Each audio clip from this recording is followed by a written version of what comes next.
I was taught trigonometric functions like this. So you would have a triangle, and this would be a right triangle. This is a bad right triangle. And then you would have an angle here, theta.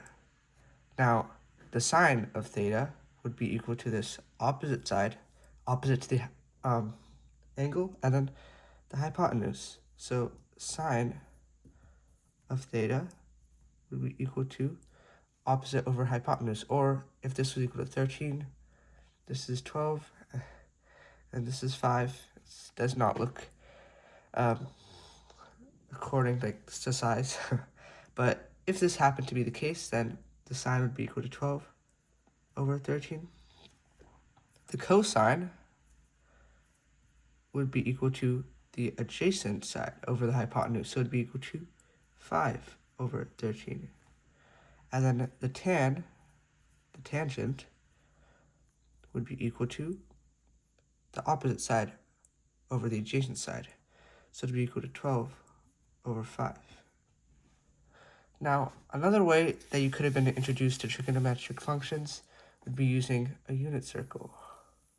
So imagine you had a circle, and you had this diameter, and then the radius would be equal to 1, and then you had this triangle, this right triangle, inscribed, and this radius would be equal to 1. And so then theta would be this angle over here. And so then the sine would be equal to this side, this opposite side, over 1. But we know that something over 1 is equal to itself. So this side over here would be equal to sine of theta. And then cosine of theta would be just this side over 1, and that's equal to itself. So this side would be cosine of theta. And then the tangent would be this side over here over this side. So in other words, it would be equal to sine over cosine. But why is it called tangent? Like when we were learned of the word, when we were taught the word tangent, it would always mean a line that goes around the circle and it touches the circle at one point, and this is perpendicular. So why the trigonometric function called tangent? What does sine over cosine have to do with tangent? Well, take a look at this diagram. I found this in a textbook, and I found the same diagram in the textbook, so I copied it and I labeled it. The problem associated with this was that each of these side lengths, 1, 2, 3, 4, 5, 6, they all correspond to one of the trigonometric ratios.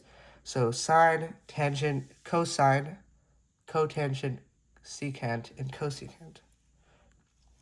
From the start, we already know that this side over here is equal to cosine of theta, and this side over here is equal to sine of theta.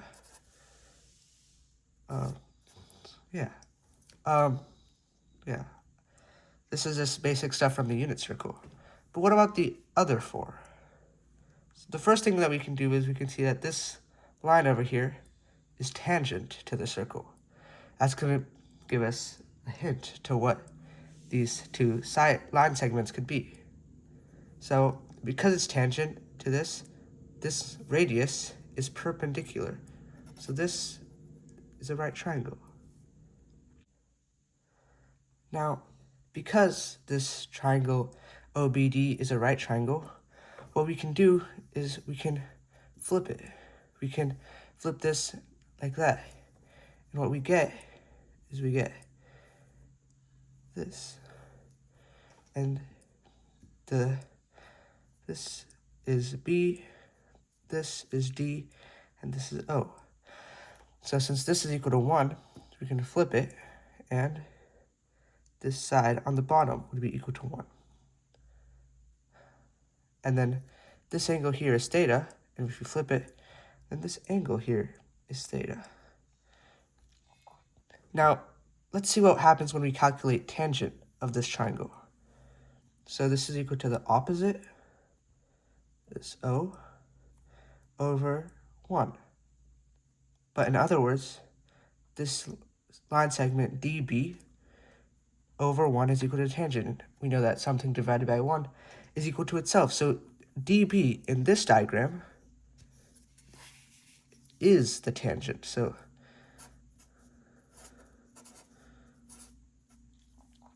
and now we can understand why this ratio is called tangent, because it's literally tangent to the circle.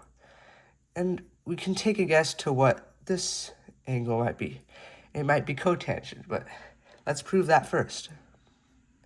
So we have this triangle over here, ABO, and let's flip that. So I have this triangle over here. This point will be A, B, and then O.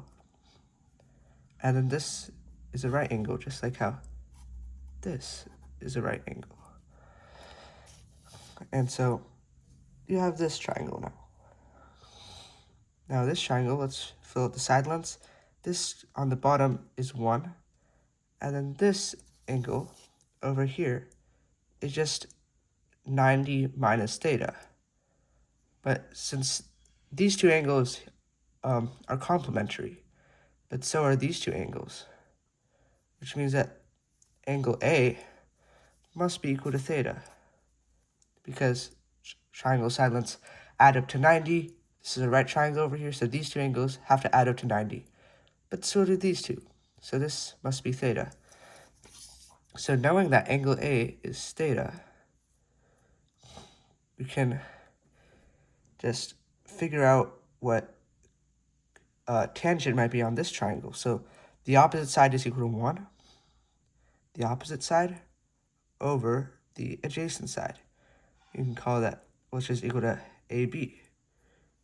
So the tangent of this theta is 1 over AB, which is also the cotangent, because the cotangent is the multiplicative inverse, or the reciprocal, of tangent. So we have two more trigonometric functions waiting.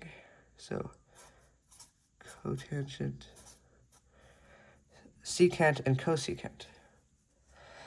So we have AO and DO. One of these is secant, one of these is cosecant. Let's use the fact that these are right triangles, this and this triangle. And let's use the Pythagorean theorem to find out these side lengths. We can find that these are the legs of the triangle. So cotangent squared plus 1, the square root of that is equal to this side length.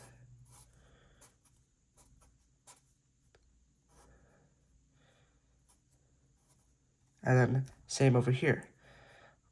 This side length is equal to tan squared plus 1. Basically, there are two almost fundamental identities that are equal to this and this.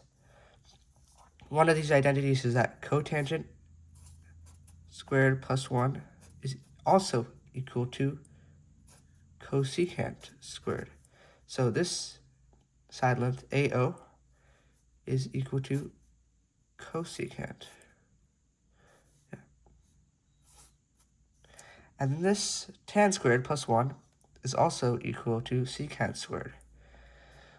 So we have this OD is equal to secant of theta. So we solved the problem. And now we understand why it's called tangent of theta. This line that literally represents tangent is tangent to the circle. And then cotangent is the other line that's tangent to the circle. Now, what about secant? Secant means cutting through something. And generally in a circle, it would be a line that cuts through the edge of a circle. Like this, just like this. So this is secant, and then this line that does the exact same thing, but flipped 90 degrees is cosecant. And that is an interesting way to visualize trigonometric identities.